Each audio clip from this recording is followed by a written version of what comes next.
ప్రపంచ పర్యావరణ దినోత్సవాన్ని పురస్కరించుకొని తూర్పుగోదావరి జిల్లా రంగంపేటలో ప్రత్యేక సైకత శిల్పం అందరినీ ఆకట్టుకుంటోంది. అంతర్జాతీయ సైకత శిల్ప కళాకారుడు దేవినా శ్రీనివాస్ కుమార్తెలు దేవినా సిస్టర్స్ రూపొందించిన ఈ శిల్పం పర్యావరణ పరిరక్షణ సందేశాన్ని స్పష్టంగా తెలియజేస్తోంది.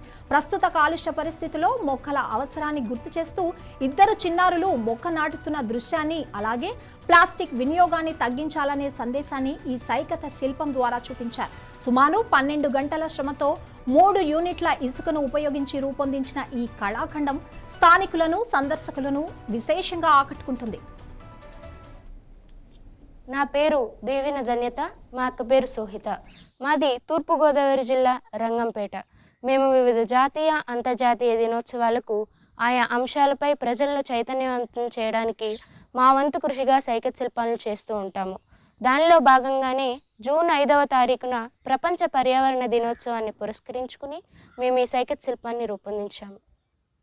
ప్రస్తుతం మనమంతా గమనిస్తూ ఉన్నట్లయితే సంవత్సరానికి సంవత్సరం వాతావరణంలోని అనూహ్యమైన మార్పులు సంభవిస్తూనే ఉన్నాయి.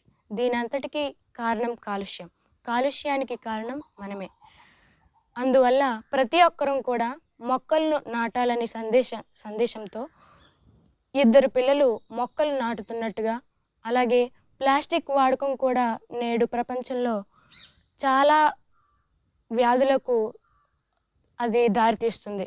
అనేక రకమైనటువంటి క్యాన్సర్ రోగాలు కూడా వస్తున్నాయి. కాబట్టి ప్లాస్టిక్ వాడకాన్ని తగ్గించి అందరం కూడా జూట్ బ్యాగులు ఇలాంటివి క్యారీ చేయాలని కోరుకుంటున్నాము.